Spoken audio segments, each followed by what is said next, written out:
Welcome, everybody. I'm Barbara Almstead and a trustee of the library. We are so glad you can join us tonight for local author Suzanne Loebl, who will speak about her new book, Plunder and Survival. We are delighted to host Suzanne and her granddaughter, Naomi Gordon-Loebl. Suzanne will be interviewed by her granddaughter, a budding writer herself. Before I introduce Suzanne and Naomi, a quick update on some very interesting program tomorrow at 5:30 at the library. Please join us for a poetry reading with Rebecca Weiner-Tompkins, a poet, musician, and professor in New York.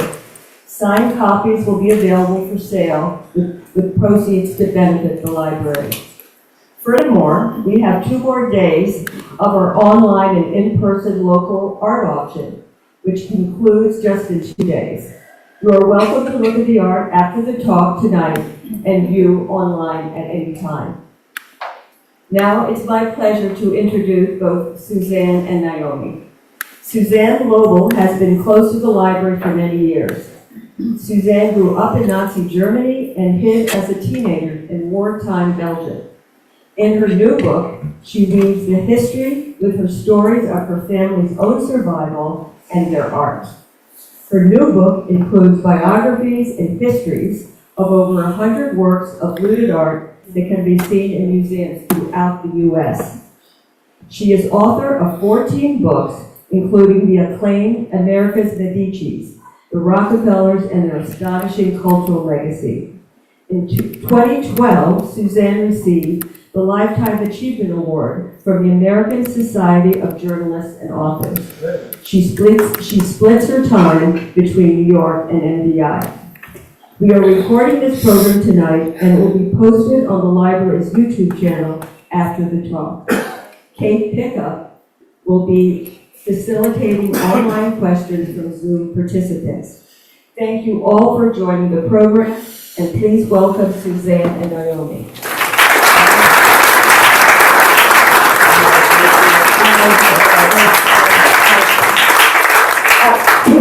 I'm very happy to be here, and the library has always been supporting my writing here. And have given many talks here, and I'm very happy to talk about my newest book, Plunder and Survival.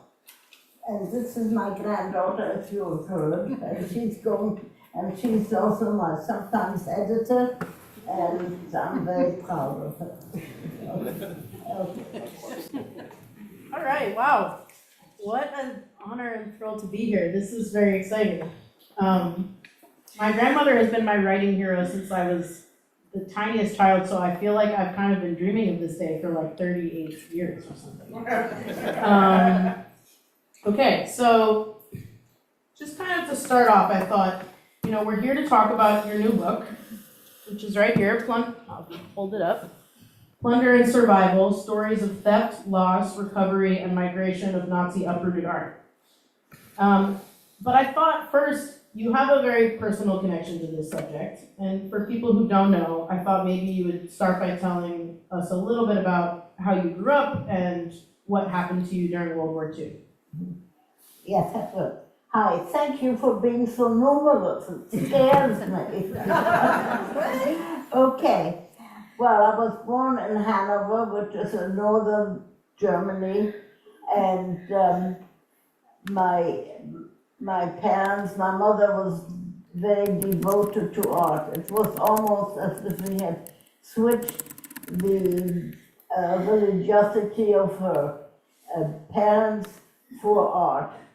And since I was a tiny tot, I hung around the house and was introduced to art. And so when I was about 5, my parents moved to this beautiful house, and my mother could decorate it. And she was a good amateur artist, and she had a very good eye for art and also for bargains. So, yeah, so she bought quite a bit of art, and I hung around and, sort of learned a lot about art. And she, Should we see the picture of you and her? Let's What? see. that's, yeah, okay, that was, what did you say? I'm kind of hard of hearing, you have to bear with me. Well, hold on. Yeah, Maybe I can go to the next slide this way. okay. You keep talking, Anna. Okay, so when I was about 5, as I told you, we moved into this art, and very soon after we arrived, my parents invited a quite famous sculptor to sculpt the head of my father. And he was a very interesting person. His name was Yusuf Abu, and he was a Bedouin Jew, which is a rare thing. And he went to a village in what was then,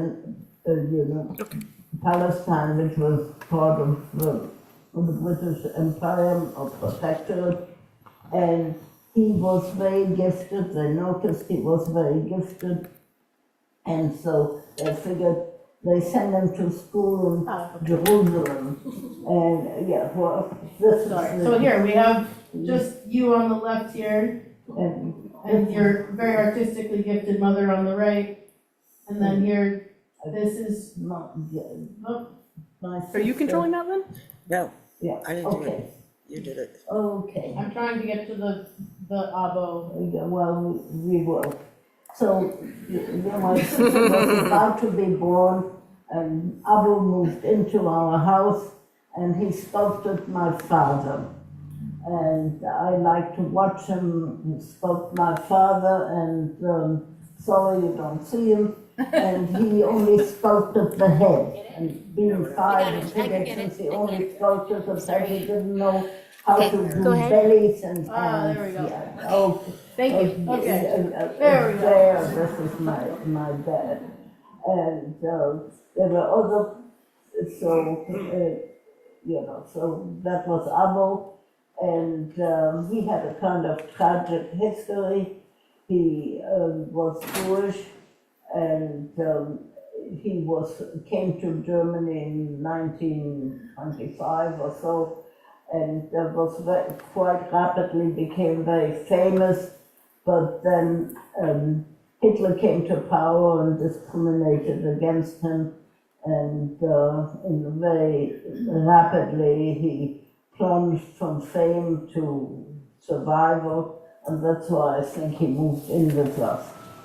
Okay, and what are some of the other pictures my mother bought? She bought a little Rembrandt drawing and a Kandinsky and a Chagall painting, no, drawing, not painting. So that's it. And so we lived in Germany and we were quite comfortable, but as you know, the Nazis took over in 1933 and we had to leave Germany. But we left in 1938, which was just still at the right time, and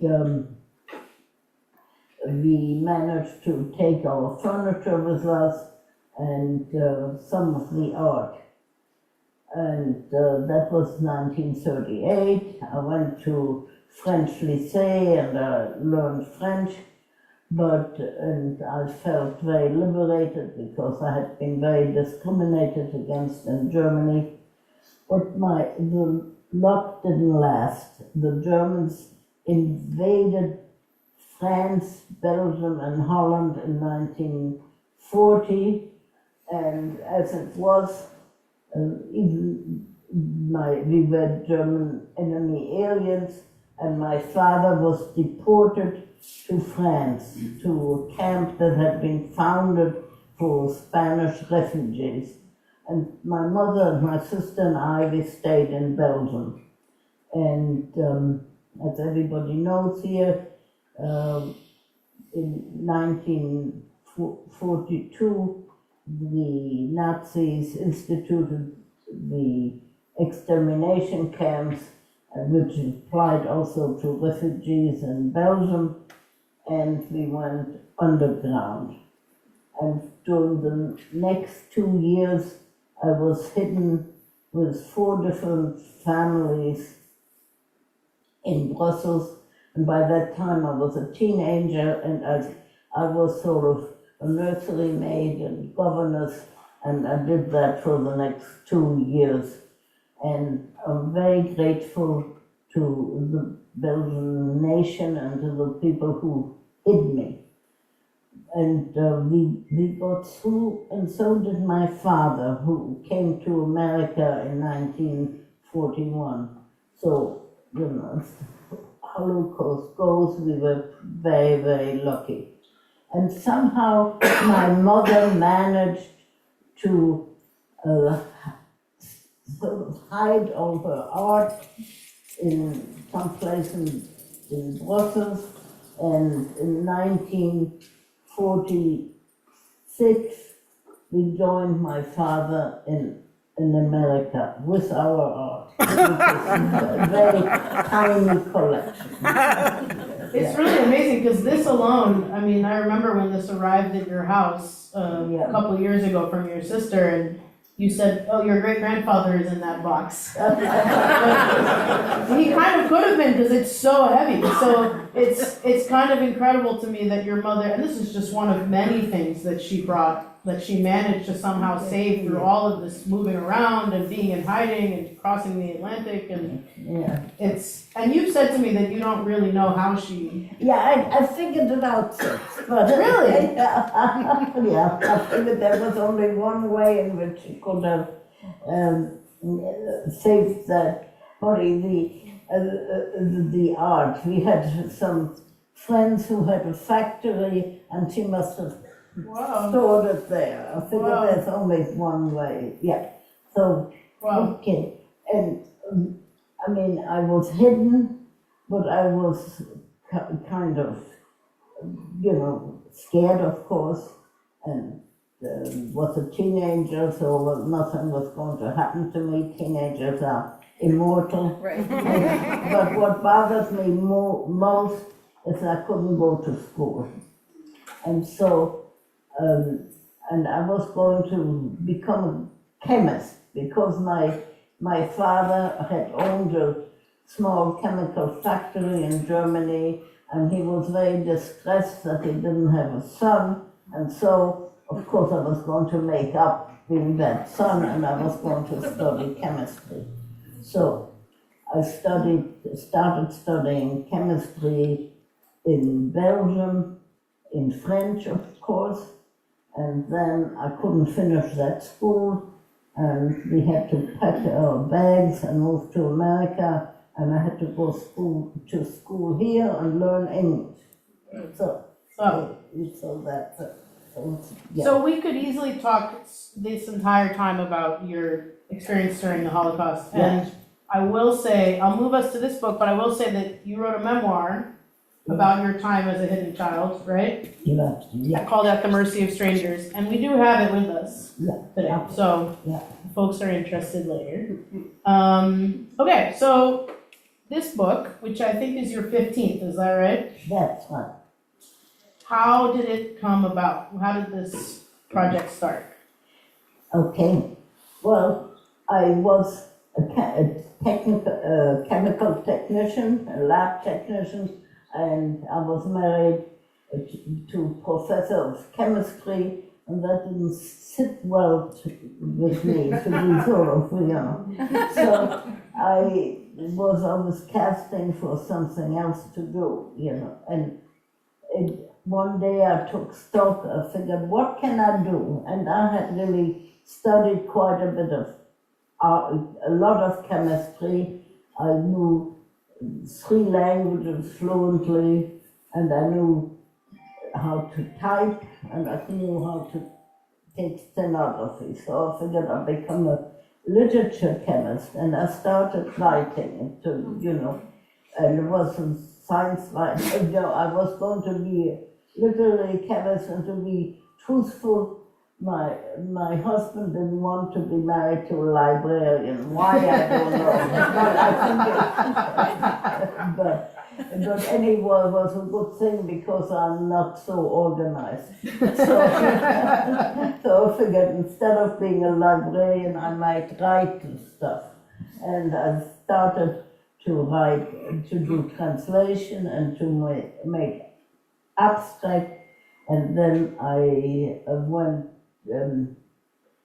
then I started to take courses at the New School, and I ended up being a science writer. And that fit like a glove. I was very lucky that I fell into that. And I have been writing ever since. First as a science writer, and I wrote several books. I wrote a textbook for nurses on pharmacology, and I was the science writer of the Arthritis Foundation for many years, and then I was semi-retired, and I forget what I would really like to write about art. That was really my passion from my childhood on, and so that's what I did. And I started out by writing a travel guide to America's small art museums. While my colleagues, when we were traveling around for the Arthritis Foundation, went to visit small sports event, I explored America's art museum. And there are very, very many of them. And they have fabulous collections, and they're very underutilized almost. And so this is how I got into art writing and into Yes. and I wrote this book. It's the America's Art Museum, a traveler's guide to museum, great collection, art and small. And while I was writing that book, became very interested in provenance. Art provenance is like genealogy for people. You write down where the paintings come from, So, and those museums have very, very interesting history. And so, in a way, my shtick about art is a little bit art provenance. And so I wrote a lot about that.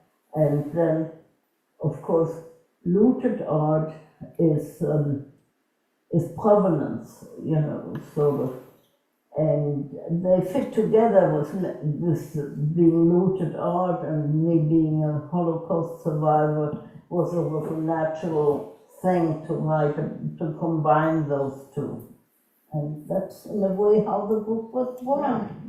So yeah. So the book opens, actually, speaking of this clicker keeps turning off. Oh, there we go. Yeah. All right. Yeah. So the book opens, one of the special things about the book, looted art is a very popular subject these days. There's a lot of books about it. But I think there's several unique things about yours. And one of them, of course, is that your own family story is woven into it. Okay. And so the book opens with this very interesting story about your mother. Yeah. And I thought you could tell us. Yeah.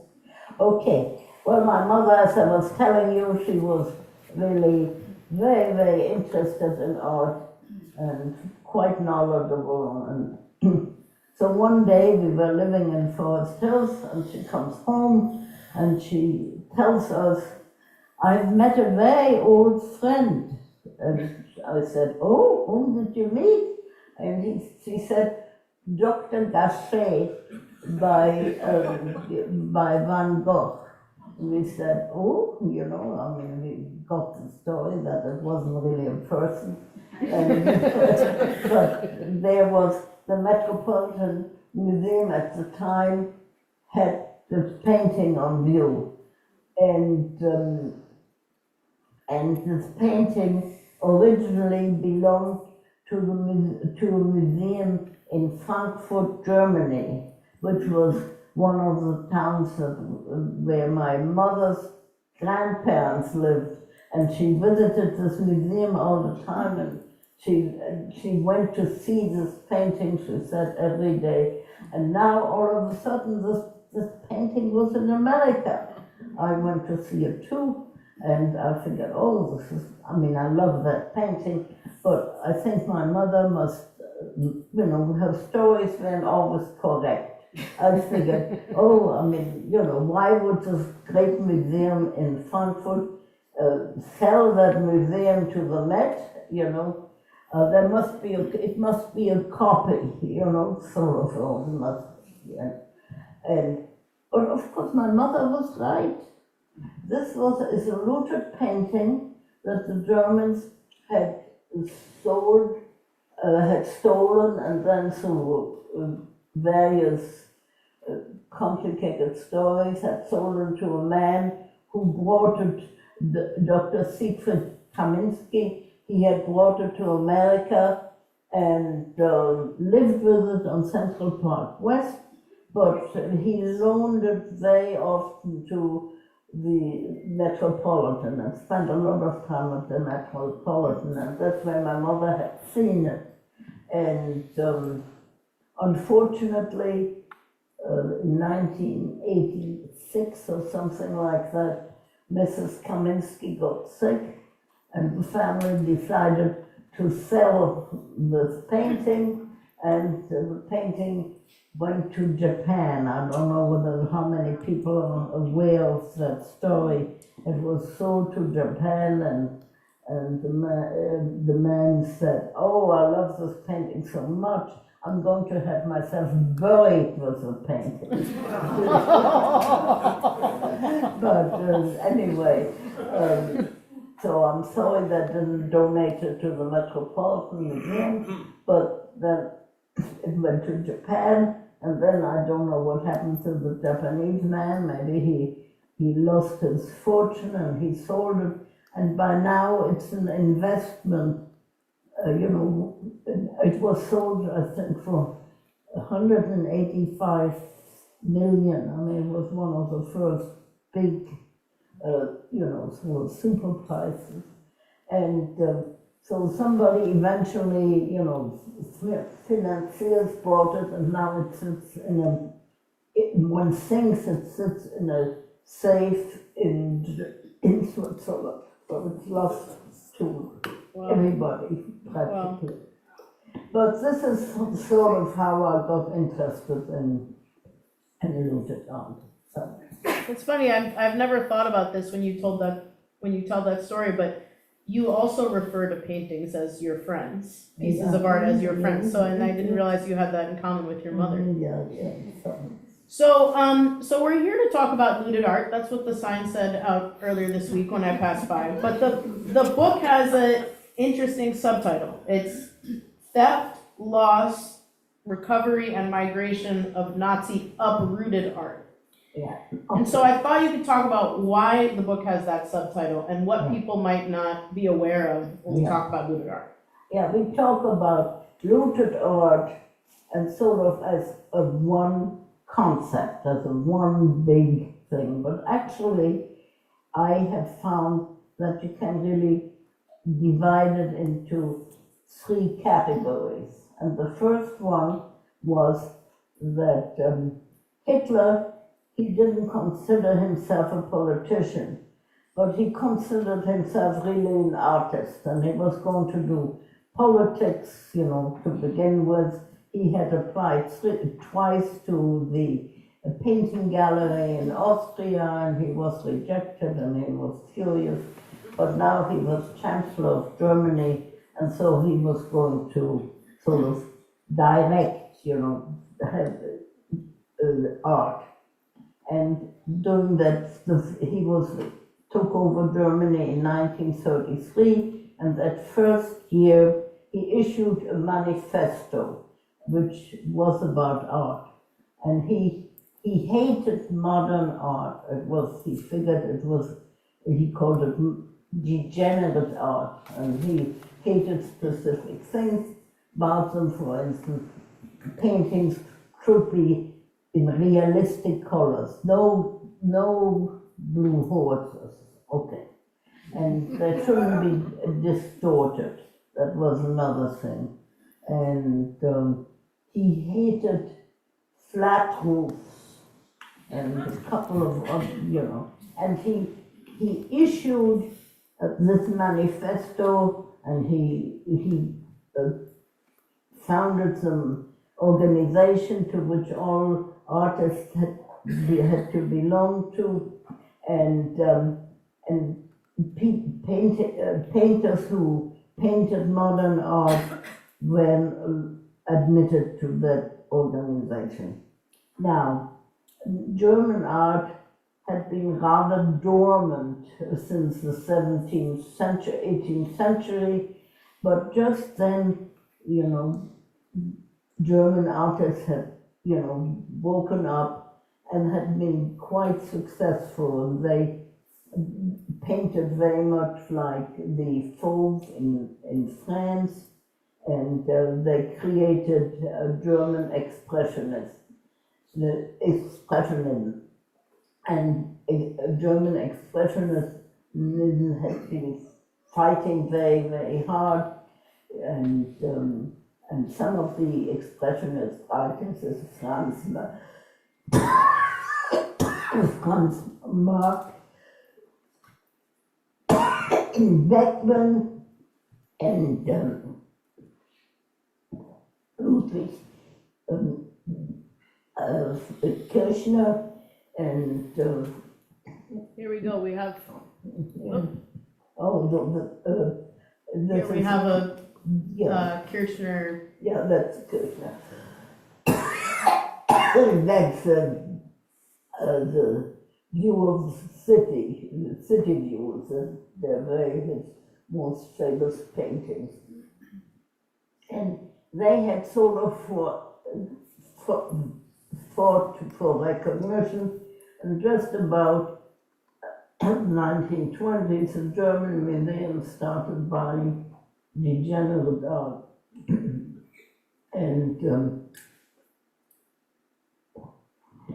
the museums had bought, hundreds of, dozens of paintings. And now they were not acceptable anymore in Germany. And those painters were not allowed to paint. I mean, they couldn't sell their painting, and they couldn't even paint them at home. And and some of them changed professions. I guess one of them, I forgot whom, painted signs for the German concentration camps and so on. But they still hung in museums. They were just, sort of, and they hung in museums until 1937. And then Hitler decided that he was going to confiscate the museum.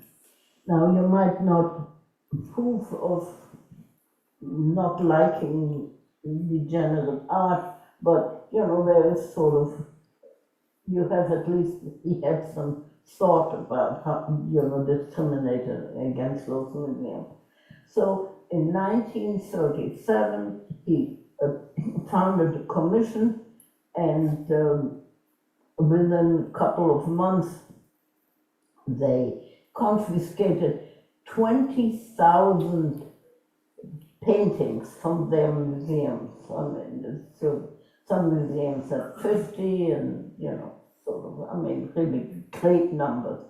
And they put those paintings in storage in Berlin, but they organized a big show, a degenerate art show in Munich, and you may have heard of it. It was probably the most visited art show ever, and the paintings were there. And then they tried to sell some of the paintings abroad, because I mean, foreigners weren't so sensitive as Germans, so they couldn't be, or it didn't matter if they got damaged by seeing those horrible paintings. And so they were, and they appointed a commission to sell those paintings abroad. And the commission was 4 art dealers, and they were, former art dealers who really were very interested in degenerate art. So that was 1937, and this was the first vogue of art paintings, of degenerate art paintings that came to America. And quite of that city painting by Kirchner is one of them that got at that time to the Museum of Modern Art.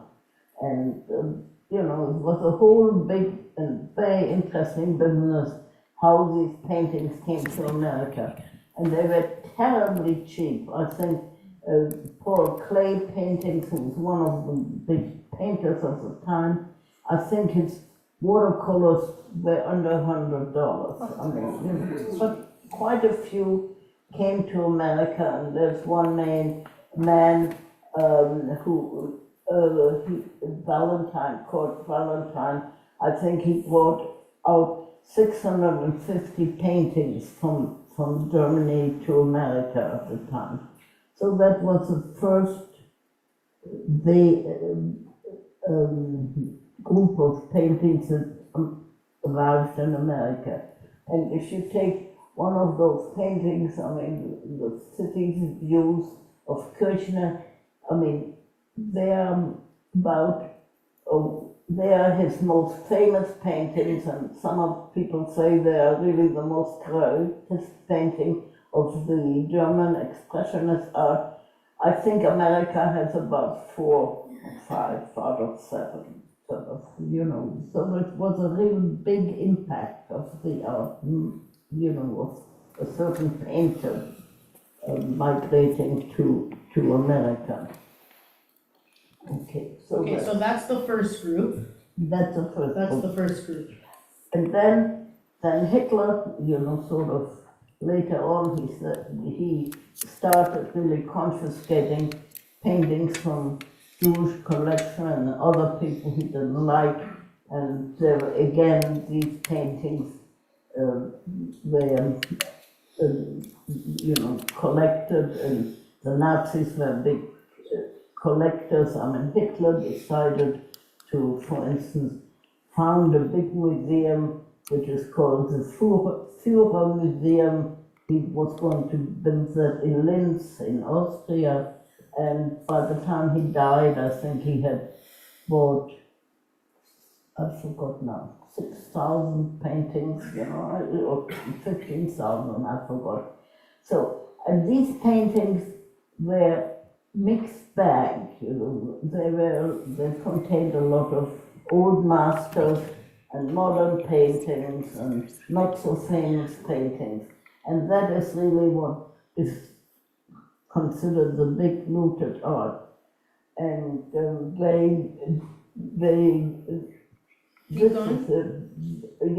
I'd like to talk about this particular painting that was a looted art painting. And this one, the Rubens? The Rubens, yeah. And it is now in a museum in Toledo, Ohio. Now, I don't know how many people of you have heard of a big museum being in Toledo, Ohio. I mean, I think very few Americans are aware of it.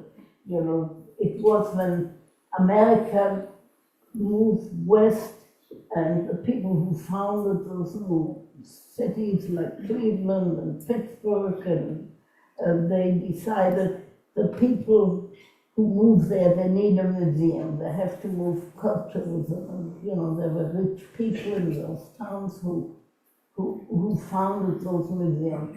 And the museum in Toledo, Ohio was for a Libby Glass Factory, who first of all they were in Cape Cod, and then they decided to move to Toledo, Ohio, and I had discovered this museum long ago. I mean, when I went to shows, I saw Toledo, Ohio had this great painting, and where's Toledo, Ohio? And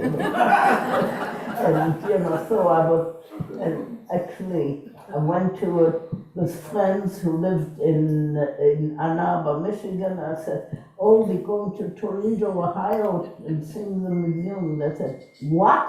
What museum?" And anyway, and Toledo, Ohio, and they had one of the founders of the museum in Toledo, Ohio, were school children, and they had each contributed a nickel for the new museum. So it's a real American story. Okay, but after the war, how many of you have heard of Monument Men? Yeah.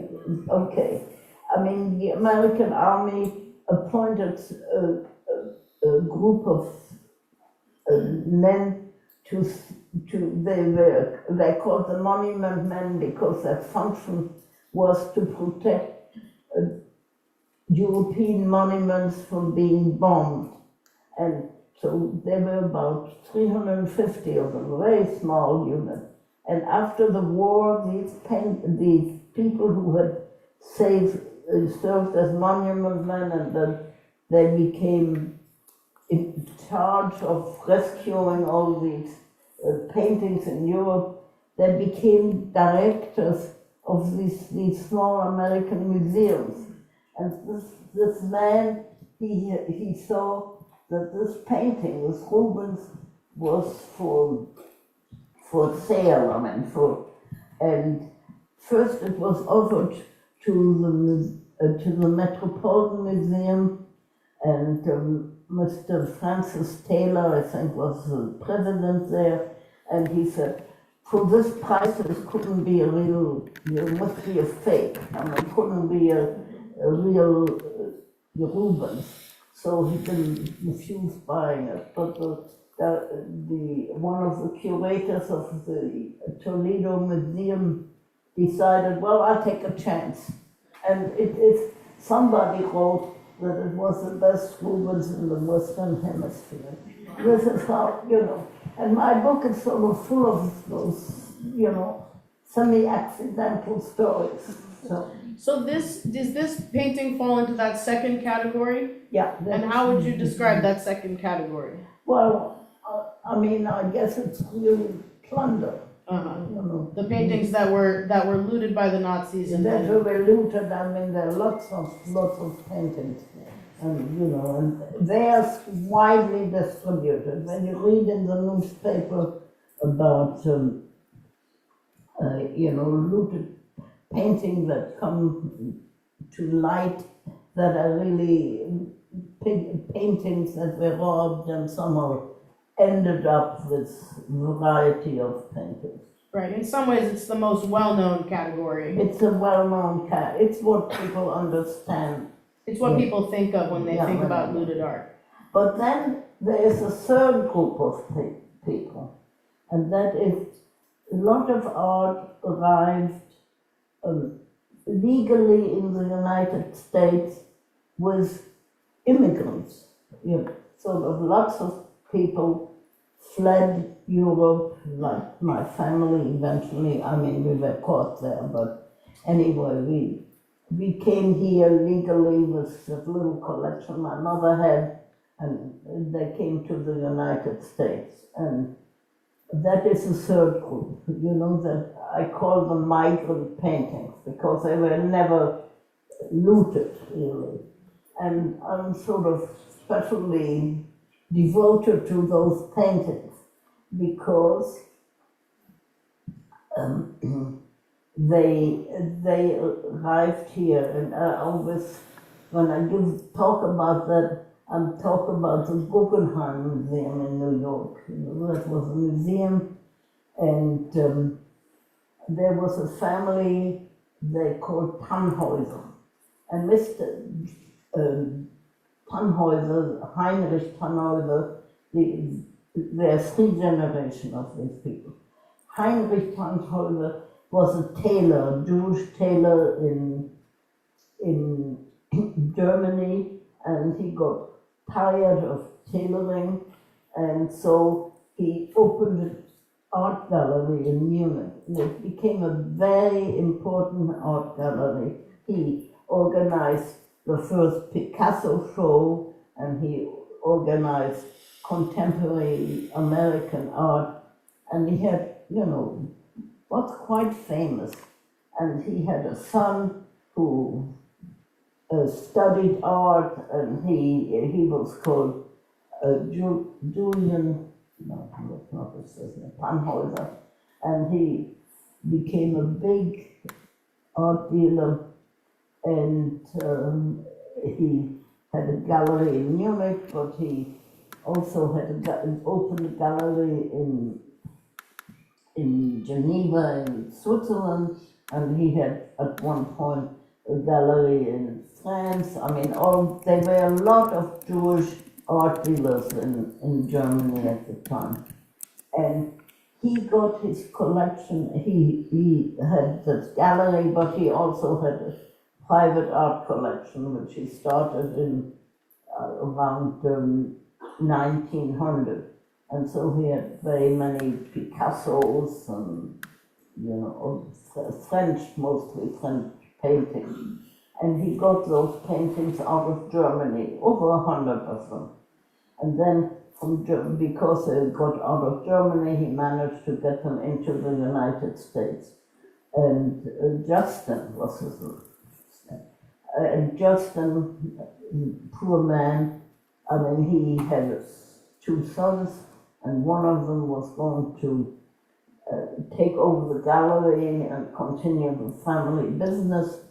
And but he fought in the American army, and he was killed in the during the German liberation of Europe. So Justin decided that was the end of his family, and he donated his big collection of about 127 paintings to the Guggenheim Museum. So that is what I call the migrant painting. And this is the biggest example. So, but there are other instances. Is this from the Tannhäuser collection? No, this painting is in Harvard. Okay. That was a looted painting. I'm trying to get, is this? Yeah, this is from the Tannhäuser collection. Yeah, one of the most famous Picassos. But I like also to talk about somebody called Ludwig Schames, and by accident he happens to be related to me. I mean, it's what is that play called? Six degrees of separation. Yeah, okay. So there's Ludwig Schames, and he also, his family had a feather business in Frankfurt. But then he was supposed to take over the feather business, but he also fell in love with art, and he was sent to Paris to study finances, but there he fell in love with art, and he came back with, some art in French paintings, and he opened a gallery in Munich. In Frankfurt, that's how, and eventually he didn't take over the business, and he had that gallery, and he got interested in German expressionist art, and one of his clients were some people called Fischer, and Mr. Fischer retired. He had, I think, tuberculosis, and he and his wife started a collection, and a little collection of 250 paintings. Yeah, okay. And they bought expressionist art. And you know, it's there in Frankfurt, and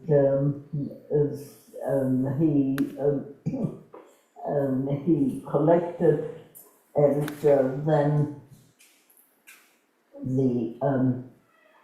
then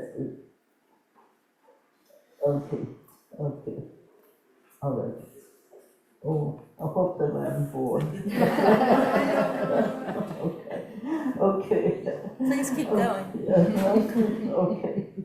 Okay, so the Fischers had a collection of 250 paintings, and the parents died, both of them, and their sons inherited the paintings. And, you know, everybody talked about the Fischers painting, and they said, the Fischers and their crazy paintings. And, you know, the collection was divided between the two sons, and one of the sons was a physician. And in 1933, Hitler forbade Jewish physicians to practice in Germany. And, you know, this Fischer, Hans Fischer, packed up his paintings, his 125 paintings, and moved to Richmond, Virginia. And with his paintings, and he could take them out. And he had those paintings, and he had a good career in Virginia, and he taught at the university, and on the sideline he and his wife were willing to show their collection. But then they eventually donated their collection to the Virginia Museum of Fine Arts. So this is another nucleus of a museum in America who has a big collection. And so you know, so. And what is interesting, Mr. You know, Hans went to Virginia sort of very rapidly. His brother Max hung around in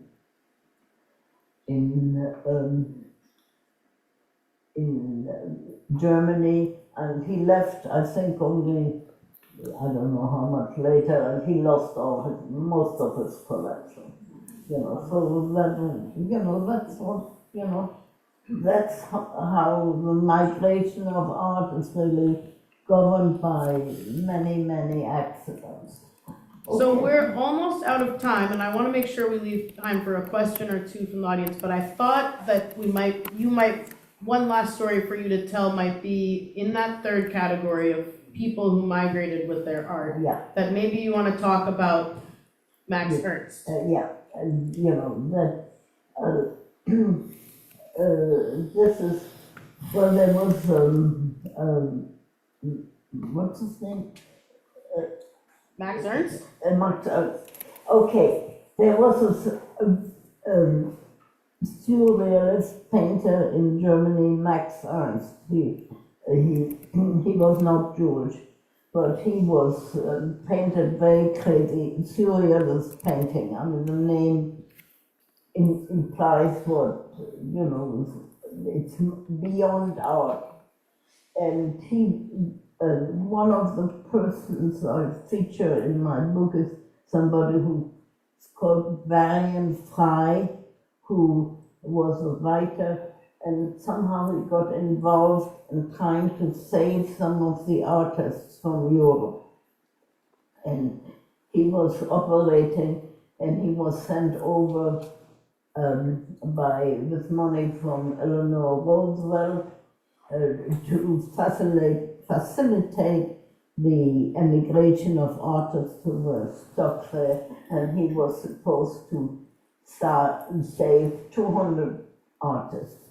But he did such a good job, he managed to save 2,000. You know, so really.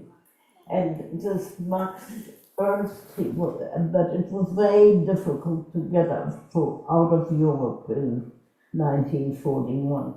You had to leave France, and then there were boats from Portugal to America, but you had to go through Spain, and Spain was very reluctant to let people go through Spain, visa migration. I mean, we have that story now here. But so Max Ernst was supposed to flee with the help of William Frey, but he was sort of caught. His visa, I think a false visa, a fake visa, and he came to a little border town in Pau, which is a little town, border town in between France and Spain. And he was supposed to go back to France, but just before he was supposed to board his train back to France, the station master said, "What do you have in this big backpack you're wearing?" So Max Ernst said, "I have my paintings, So the station master said, "Let me see your paintings." And so Max Ernst, he spread out his paintings on the station, on the floor, on the quay of the train station. And everybody stood around, the station master and some of the tourists or travelers, and they saw these absolutely odd paintings. And the station master said, "Gee, I don't like those paintings, but I can recognize that you are a genius, and I love geniuses. And I tell you, I'm sorry you're going to have to go back to France.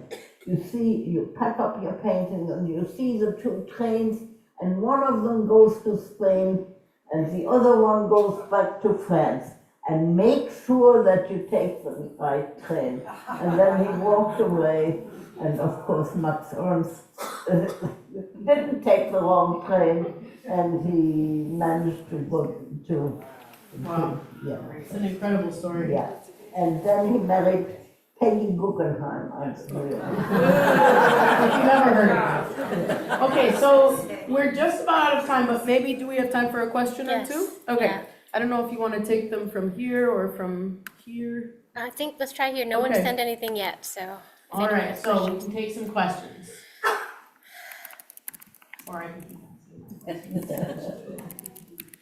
Will you be my Grammy? Okay. Do you have a Oh, yeah, question? please. Hold on. Yeah, there you go. So if Hitler, can you hear me? Closer. Oh, closer, okay. If Hitler really didn't like the German expressionists, why didn't he destroy the paintings? That's a great question. Did you hear?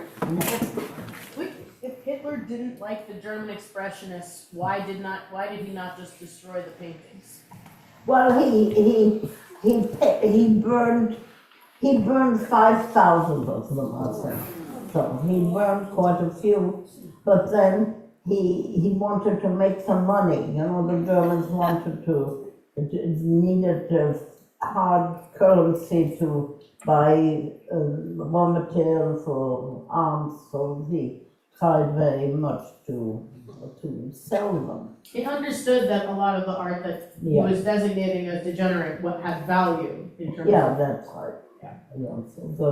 But it was a bad business. That didn't make that much money out of it.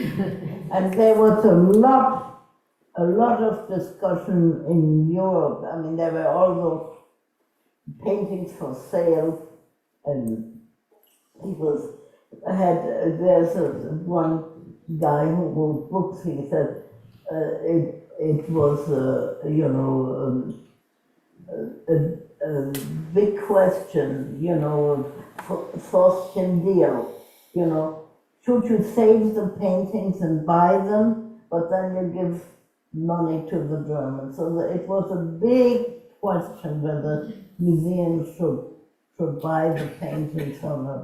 and lots of, I mean, you know, I mean, you know, I mean, it's quite a few people bought paintings, you But know. today we're lucky that we have them. Yeah, I mean, I chose this painting from Max Ernst because I just like it. It's called The King Plays with the Queen, and the Queen is in front of the King, you know, of course.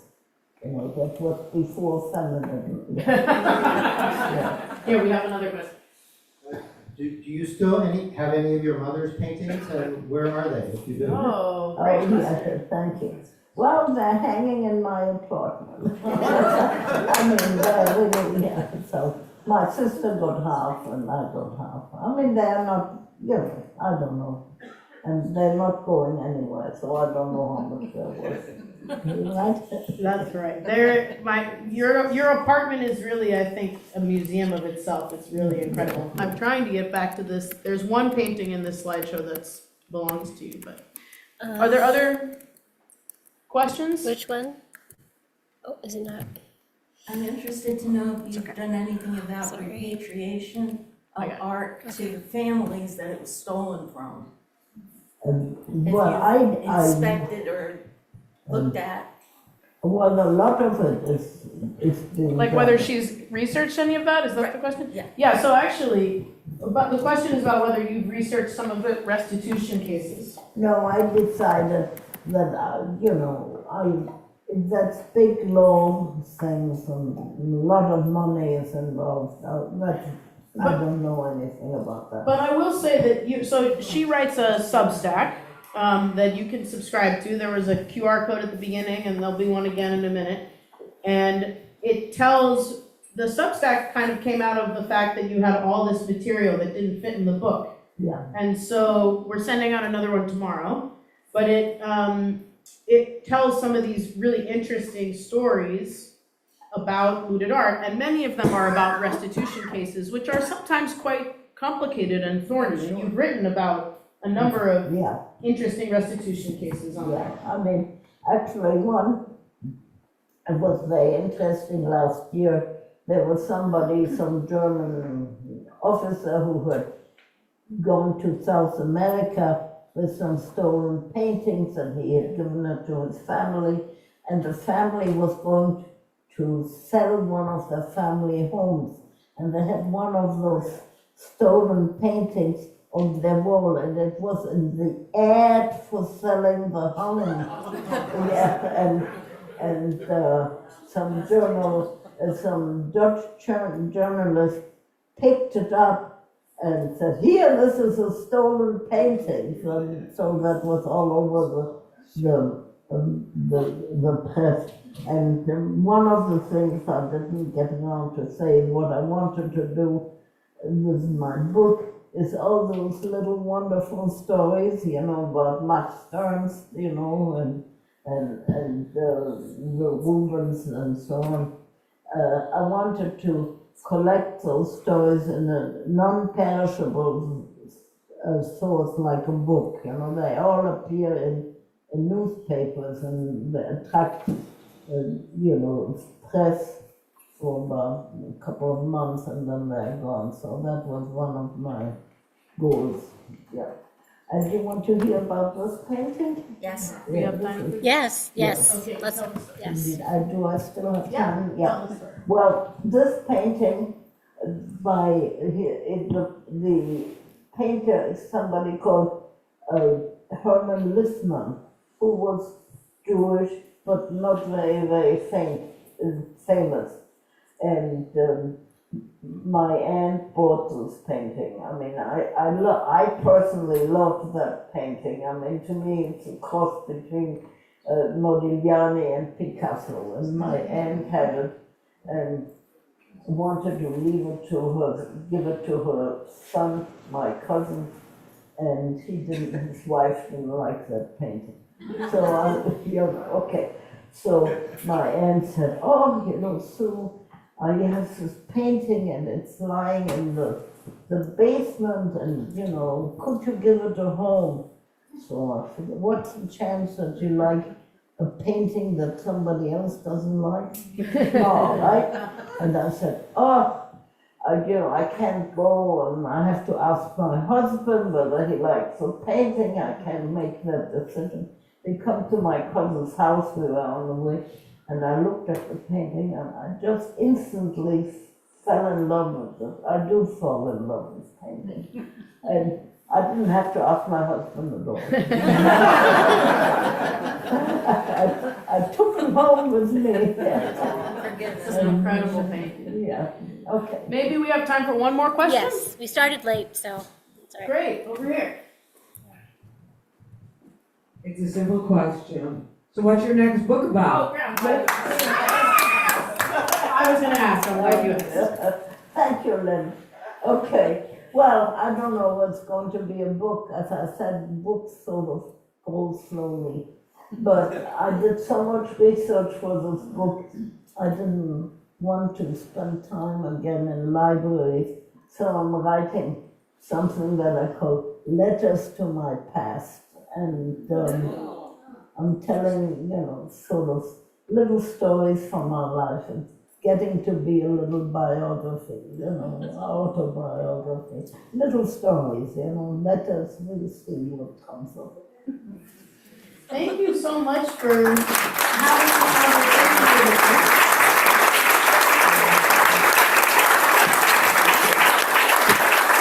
Thank you all for coming. If you want to, you can order the book, and you can also subscribe to her Substack, Which is free. which is free. The story tomorrow is about Christian Rolfs, and it's a very interesting story about a painting that resurfaced in your family. Anything else you want to say? And we have both Plunder and Survival, the new book, and also At the Mercy of Strangers for sale. So come see us about that. Thank you so much for coming.